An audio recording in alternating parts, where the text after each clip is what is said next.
Angela Duckworth. Stephen Dubner.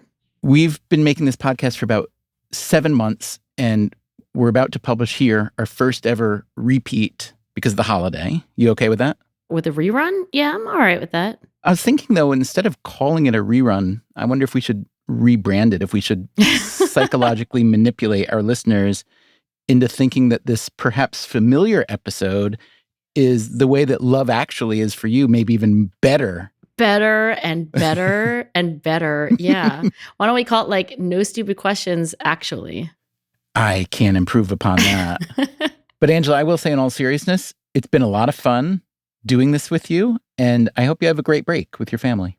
Stephen, I want to tell you that I'm going to miss you. Oh, it's nice of you to say. Aw. I'm Angela Duckworth. I'm Stephen Dubner. And you're listening to No Stupid Questions. Today on the show, how much of your life is in your control? My teacher's unfair. They're always picking on me, and I get all these marks on my record, and then I can't go on the field trip. Also, why do we procrastinate, and how can we stop? I don't want to do that. I really don't want to do that. Angela, my question for you today is, I think, really hard, but perhaps important enough to wrestle with. Are you up for it? Of course.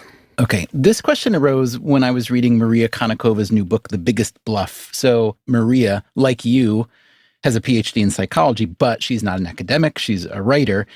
And this book is about her quest to become a professional poker player, starting from scratch. So we made a Freakonomics Radio episode about her book that was called How to Make Your Own Luck. And really what Maria is wrestling with throughout that book is the relationship between luck and skill. She's doing it in the context of poker, but it's easy to extrapolate into our daily lives. So here's the passage that made me think of you. There's an idea in psychology, she writes, first introduced by Julian Roeder in 1966, called the locus of control. When something happens in the external environment, is it due to our own actions, in other words, skill, or some outside factor, chance? People who have an internal locus of control tend to think that they affect outcomes, often more than they actually do, whereas people who have an external locus of control think that what they do doesn't matter too much. Events will be what they will be. Typically, an internal locus will lead to greater success. People who think they control events are mentally healthier and tend to take more control over their fate, so to speak.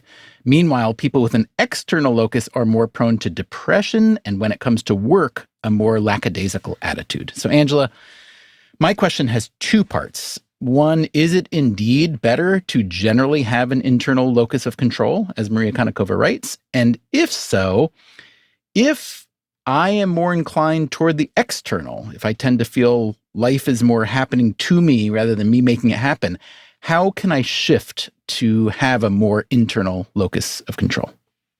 It's a great passage from a great book, from a great author. So I'm glad to be asked this question. I am going to throw in a bonus answer here. You didn't ask me if I had an internal locus of control. No, I know where your locus of control is. Yeah, you probably do know where it is. I have an internal locus of control. And yes, it is generally a good thing. It correlates positively with just about every life outcome you can think of, income and well-being and not going to jail, etc. I guess my suspicion, the counter, would be that it might also correlate with things like arrogance and narcissism. In other words, no characteristic that we think of is unabated good all the time, obviously. Well, you're right that it can't be a complete recipe for a good human, and there might be instances in which it could be bad. I am not aware of a lot of research on the downsides of an internal locus of control. In my data, when I measure things that are conceptually siblings to locus of control, like growth mindset or self-efficacy or optimism, I don't find negative correlations with good things. Now, that might be because I'm studying teenagers and maybe I'm not measuring all the right outcomes. So I would have imagined that your answer would be something along the lines of, well, of course you want to have an internal locus of control when you're talking about things that you actually can control. But it's really, really important to acknowledge that despite your best efforts, or maybe despite your worst actions, that there's going to be a lot of countervailing activity from institutions or society, systemic things, other people, and so on, that you can't control. So that's, I guess, the answer I was expecting to hear. But it sounds like you're saying that the more internal you have, at least for teenagers who you've studied, the better it is, yes? Yeah, I mean, you asked me a really straightforward question, which is, what's the correlation? Is it positive? Is it negative? And the answer is also simple, which is it's positive. But I think we should move on to the more interesting question. More than thinking about what's the downside, I do think we should think, like, is it a fully accurate view of the world to think that you can control what happens to you? Or are people who are very aware of all the things like luck and social inequality and racism, and the list goes on, is that a more accurate view of the world? The idea of locus of control goes all the way back, as you said, to Roeder in the 60s when he was developing this idea. It was really on the heels of behaviorism, where the idea that you would even have any thoughts in your head, expectations about the future, that didn't really matter because we were basically all just animals responding in very mechanical ways to stimuli, punishments, rewards, etc. Is that really true? As recently as the 1960s, you're saying that was the standard school of thought? Well, certainly the early 20th century was definitely behaviorism, and it was pretty dominant. And that's why when you have a psychologist like Roeder, and then also like Al Bandura, who is still with us, he's in his 90s and at Stanford, he has a very similar idea called self-efficacy. They wanted to make the point that people are not just lab rats responding to rewards and punishments, they are thinking, and they're projecting into the future and wondering, if I do this, is it going to pay off? And so it really was a conception of human nature, which was much more agentic, having agency and having free will and having an influence on your future, as opposed to just, oh, when the environment does this, I do that. That's not just like stimulus response. May I once again express my surprise and I would say borderline exasperation at the idea that it wasn't until the early or even mid 20th century that psychologists came to the conclusion that people, as you put it, make sense of their environment and forecast into the future. Have thoughts. Does everything we know, even about the ancients, not persuade us that people have been thinking about this for millennia? Well, I think what happened is that when behaviorism had its heyday with Skinner at Harvard and the major figures in experimental psychology all testing lab rats and shocking them and feeding them and seeing how well they could move around lab rat behavior, I think maybe we did go too far and say like, oh, everything is about stimulus and response. Everything is about reward and punishment. It was also a little bit of a desire to be like physics, where there were these laws and the laws were very elegant and simple. There were only, 3 variables in the equation. So it's true that probably before this early 20th century movement, most human beings would say, as a matter of common sense, of course we have thoughts. Of course we have interpretations of a reality, and hopes and dreams and insecurities, and all those things will determine what we do. Okay, so Skinner and his cohort made us throw our common sense in the trash for a decade or a few decades, maybe. Well, it's not that Skinner was wrong. It's true that in some ways, we are very much reacting to where we've been rewarded, where we've been punished. I think where behaviorism went too far is to say, that's all there is. If you pay me $1 million to eat a bag of black jelly beans, I'll hate it, but I'll do it anyway. So everybody responds to incentives and punishments. But to go so far as to think that we're just like lab rats, and even lab rats are just like machines. You put an input and then the output comes out. That was not correct. Okay, so you say that generally now, for teenagers especially, but for most of us, an internal locus of control is desired. You wanted to give some more nuance about what that is or isn't. Well, I'll say this, in the measures of locus of control, one of the very popular ways to measure it is you give people a forced choice. Like, you get a bad grade on a test. A, you didn't study enough. B, the test was unfair. Right? And this forced choice is supposed to get to your inclinations. Like in an ambiguous situation, where are you biased? Are you biased to think that the outcome was mostly of your own doing or mostly outside of your control. And I just don't want people to come away from this conversation thinking that believing that everything is under your control is a good thing, because it's just not. That can't be an accurate worldview, and it's kind of obviously a dysfunctional view. Say, for example, I have a miscarriage. You don't want to misunderstand that as something that I could have prevented, when in almost all cases you can't. So I just want to give that nuance, but in the measurement of it, you force people into this black or white view in order to reveal their underlying biases. So let's take that experimental situation. Let's say you're the kid and you just did really poorly on a test. You have a choice there. You can assume the test was unfair, the teacher didn't teach it well, or that it was more you. So let's say you're taking the external route, right? Bad teacher, unfair, too hard to test, You're saying people would benefit from being more internal. How can you move across that border? If you are a 15-year-old who gets a C- on their Algebra 2 exam, if your thinking is, it's all the teacher's fault, I hate this class, I do think that is not going to be a productive line of thought. I think the most productive thing is to control the controllables. What you want to do is have two categories in your mind. Here are the things that I can control. Here are things that I can't control, but I know there's not an empty column for things I can. And therefore, I'm going to choose to allocate my finite amount of energy and attention to those things that are in the column of things I can control. Can you give me an example of a thing that many people might think they can't control, but that you, Angela Duckworth, think you can? Well, just to extend the 15-year-old example, I actually have surveyed lots of kids, and I've asked them questions like, what wishes do you have? And kids can write down anything. And they tell us they want to go on the field trip. Well, that was a pre-pandemic wish, but you ask them, what's the obstacle that stands in the way? Why do you think you might not be able to go? And then kids will say, oh, well, my teacher's unfair. They're always picking on me, and I get all these marks on my record, and then I can't go on the field trip. And that's an example of a situation where, I don't even know this teacher or this situation. It could be true that the teacher does pick on this kid a lot, but I think it is nevertheless beneficial to say, assuming that's all true, is there anything that you have control over that you can then work on? And that is a longer conversation. There's usually a pause as the student thinks for the first time, I don't know, what can I do? And then eventually most 15-year-olds, in my experience, are able to say things like, well, I guess I could also do my homework.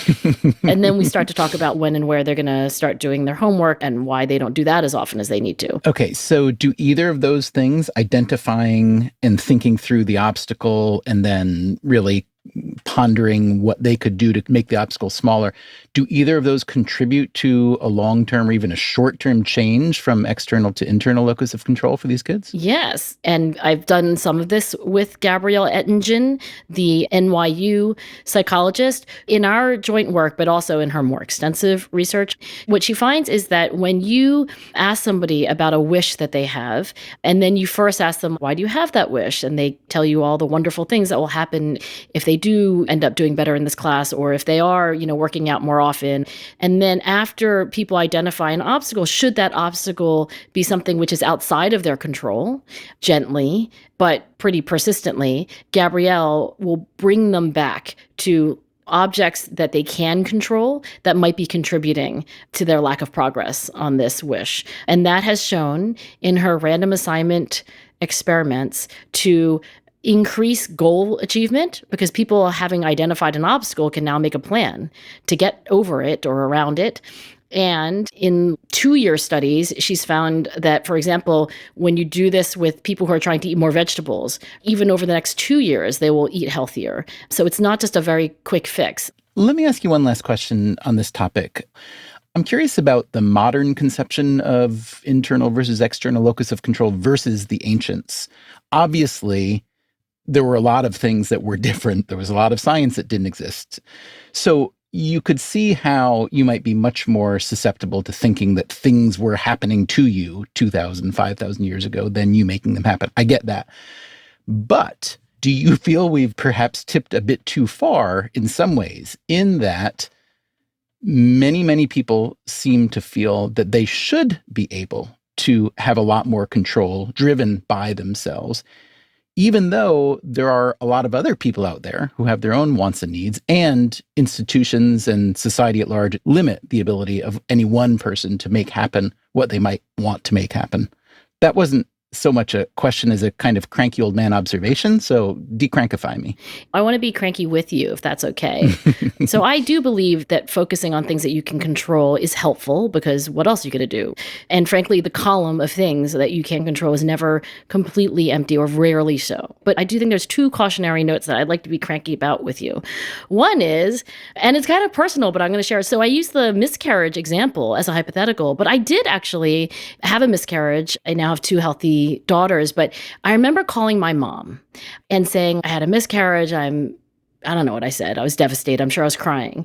And my mom started telling me about things that I shoulda, coulda, woulda done to prevent this miscarriage. And I was like, Mom, actually, just so you know, largely these are not within the mother's control.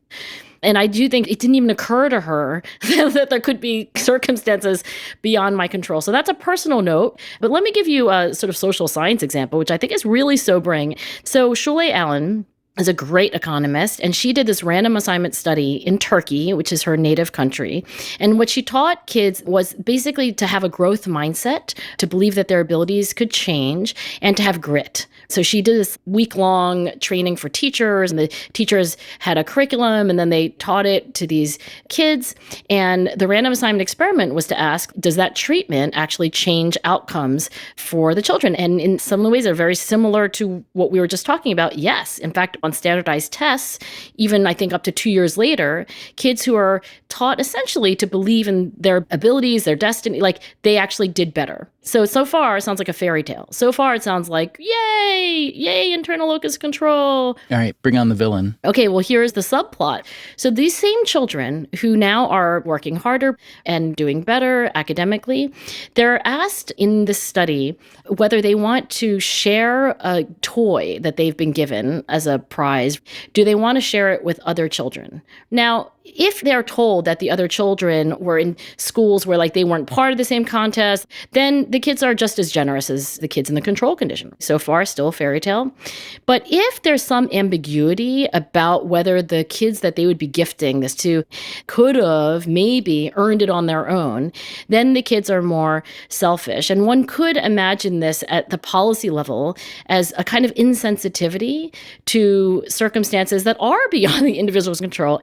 When, for example, you're living in poverty and someone says like, if only you'd work a little bit harder. Exactly. And it just suggests to me that we have to be very careful in how we encourage kids to think about their agency and their ability to make their lives better. Because while I do want everyone in the world to believe that there's something that they can do, I definitely don't want anyone in the world to think that there aren't real structural problems that you just don't know about. What you're saying really, especially when it comes to policymaking, is that what it really is an argument for understanding cause and effect better.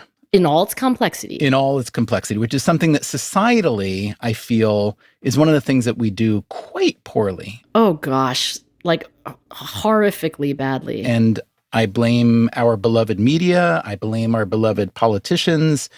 I even blame people like you and me, whose jobs it is really to teach people about this, because plainly we're not doing a very good job. So here's to continuing our extremely uphill battle. Still to come on No Stupid Questions, Stephen and Angela discuss how to tackle that project that you've been putting off for weeks. So an example would be you're writing a book and it's just, the dread. My stomach hurts the minute you say those words.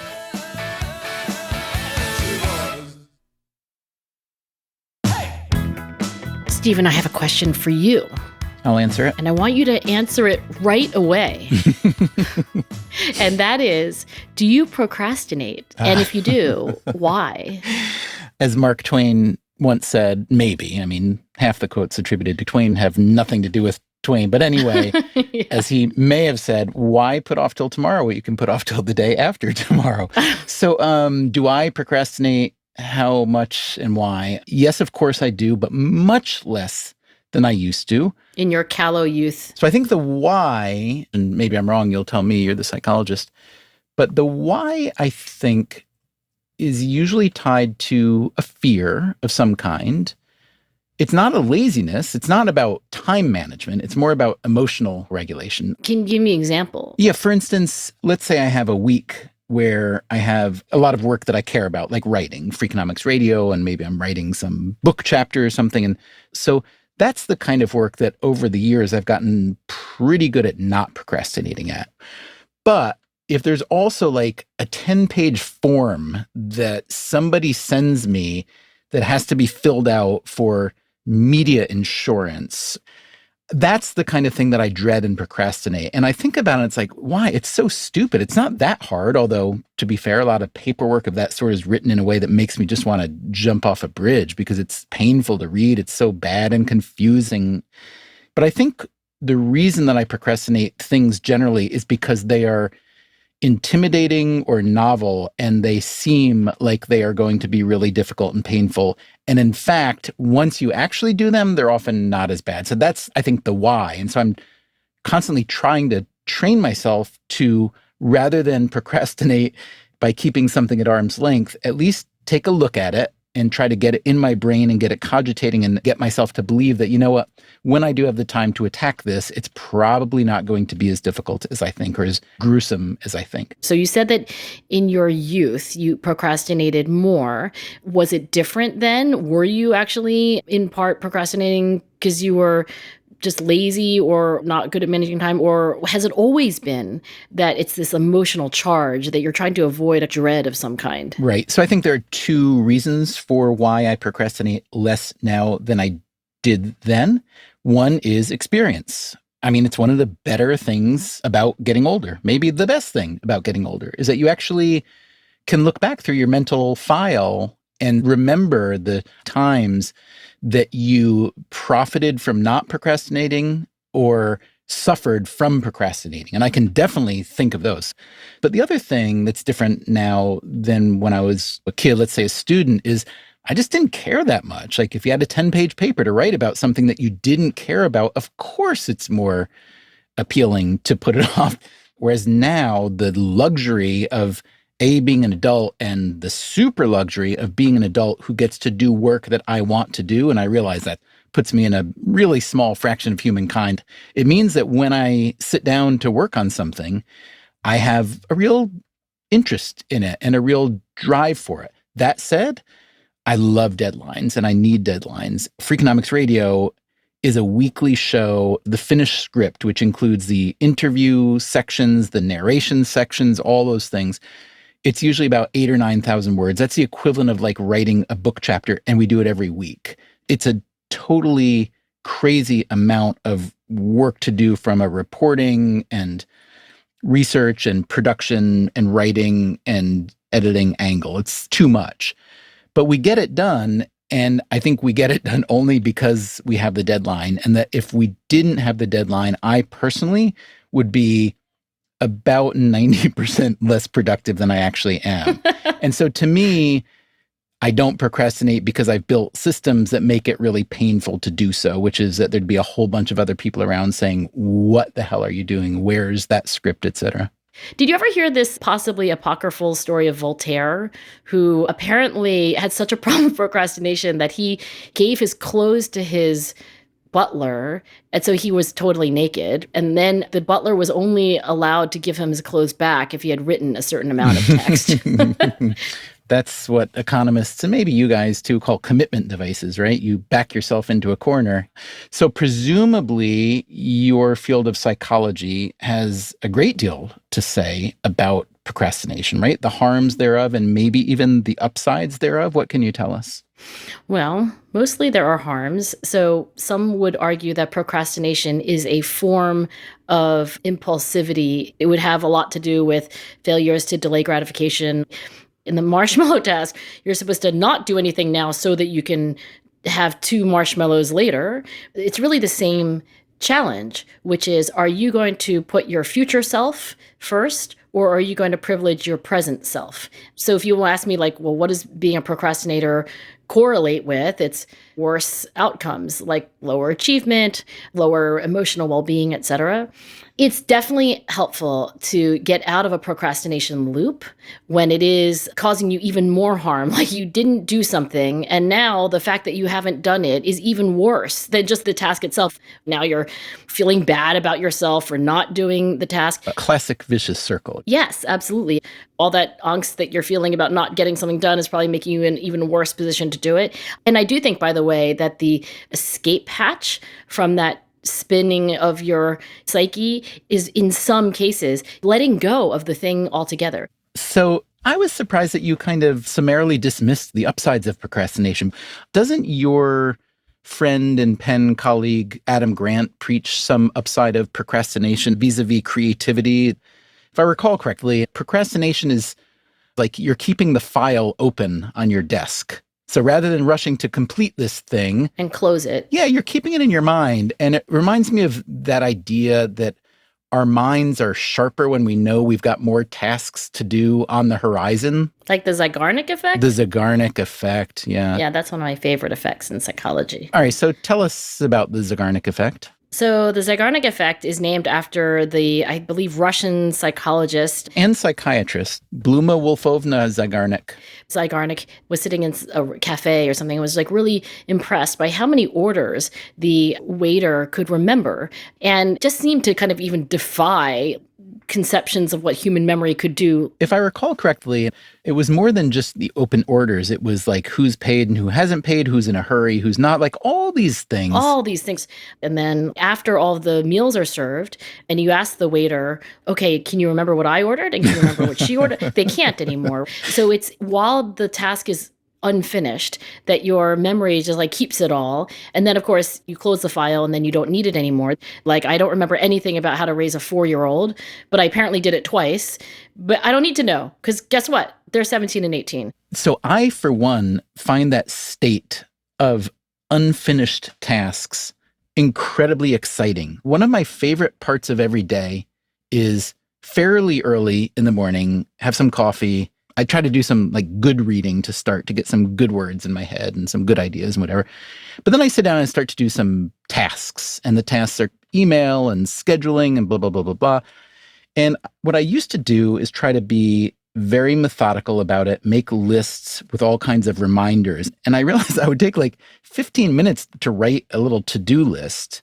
And then it kind of wouldn't help that much because I'd have to keep looking at the list and going back and then check it off the list. And it made it longer, slower, less creative, and less pleasant. And then I just started not making a list at all, but just keeping it all in my head. As if you were this waiter. And there's an excitement of having that file open or having those uncompleted tasks. So I do think there's something about the way the mind engages with uncompleted tasks that is appealing and, for me, borderline intoxicating. So I can sort of buy this argument from some people, maybe, that procrastination is a useful creative tool. And that's Adam's argument, among others, right? That when you are not closing the file, you actually have an opportunity to have new ideas, to connect some ideas that have been rolling around in your mind, and you realize that they go well together, but you needed that extra time. You sound not enthusiastic about that notion. Well, one of my favorite pastimes is just arguing with Adam. So I usually just start with the contrary position, see where it takes me. But no, I agree. I just wonder about the term. So I would not call that procrastination. Say, for example, I'm working on a problem. Like, how do you teach 9th graders how to be nice to each other? I think if I decided, okay, I have time on Tuesday at 9 o'clock to think about that problem, I have all the way till 10 o'clock, and then that was it, that would result in a dramatically worse solution than if I started thinking about it on Tuesday, but then like simmering in the back. Almost all good ideas are like this. And therefore, we don't want to close the loop or check off the box too early. But I don't call that procrastination. I think when people say, oh gosh, I procrastinate, there's automatically this negative association. That's because we are using that word, procrastination, to refer specifically to times where we regret having delayed and we wish we had done it earlier. Yes. I take your point fully that it's different. the simmering is not procrastination. Well, I think this is all especially relevant to this coming fall. Many students, whatever grade level they're in, are going to be in some kind of asynchronous learning through digital technology environment for the first time in history, really. And I think that procrastination, like at some point, please watch this 30-minute video, is going to be a real problem.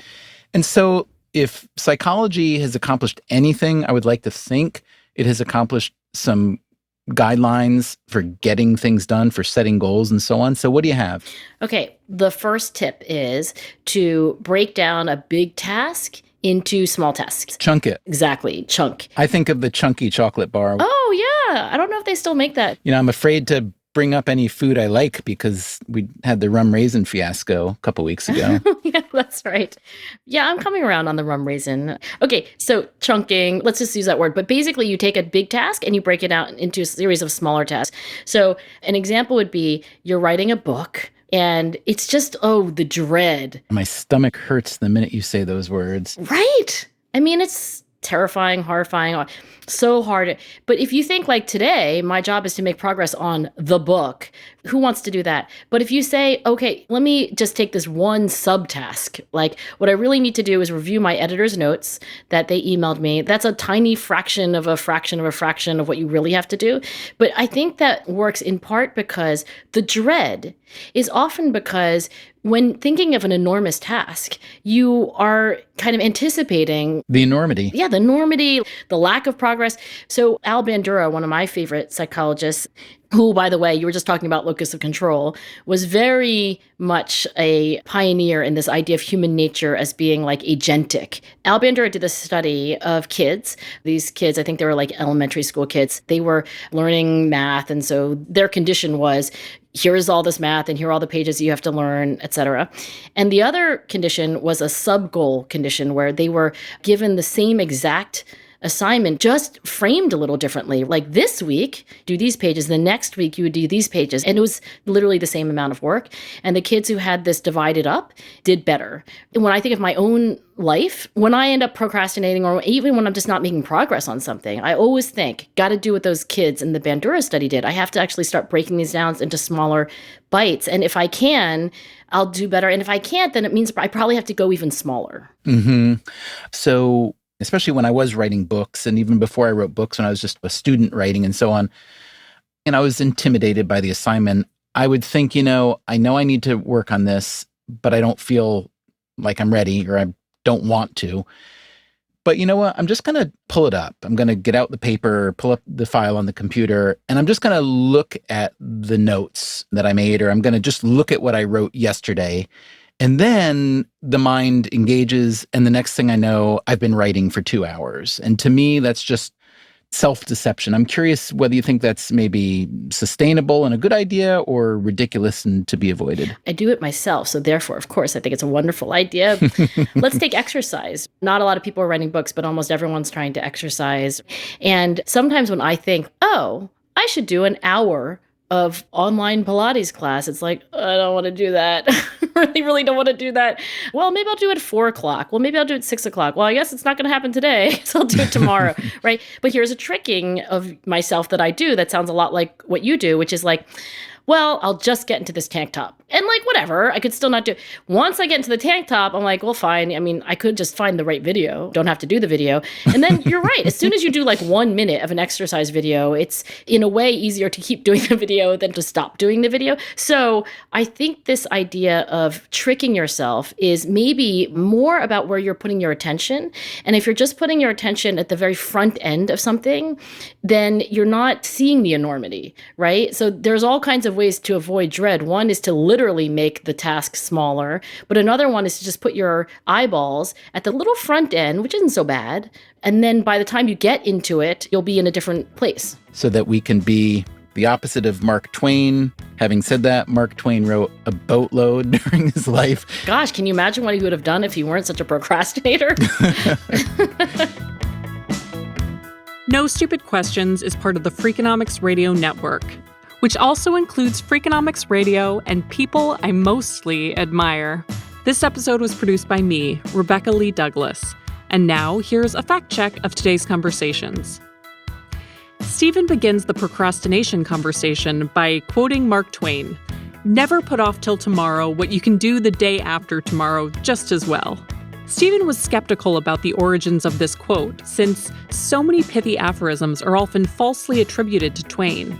In this case, the adage was published in The Galaxy magazine in 1870.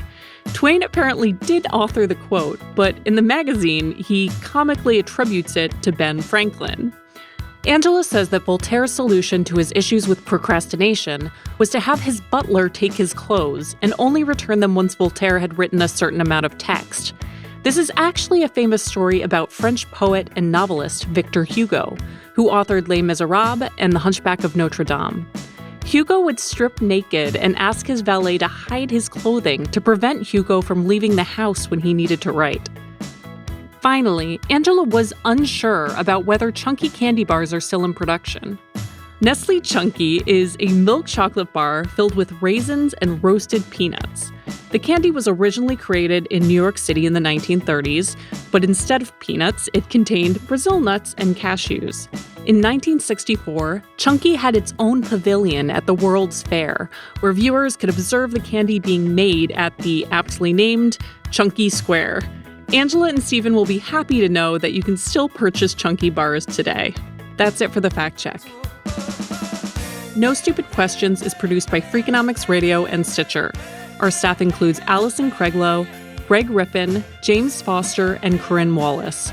Thanks also to our intern Emma Terrell for her help with this episode. Our theme song is And She Was by Talking Heads. Special thanks to David Byrne and Warner Chappell Music. If you'd like to listen to the show ad-free, subscribe to Stitcher Premium. You can also follow us on Instagram and Twitter at NSQ_show and on Facebook at NSQ Show. Also, if you heard Stephen or Angela drop a reference to a person or a study that you'd like to learn more about, you can check out freakonomics.com/NSQ, where we provide links to all of the major references that you heard here today. Thanks for listening. We raise little kids to think like, well, why don't you pull yourself up by your bootstraps? Why don't you bake your own frickin' cake, kid? Stitcher.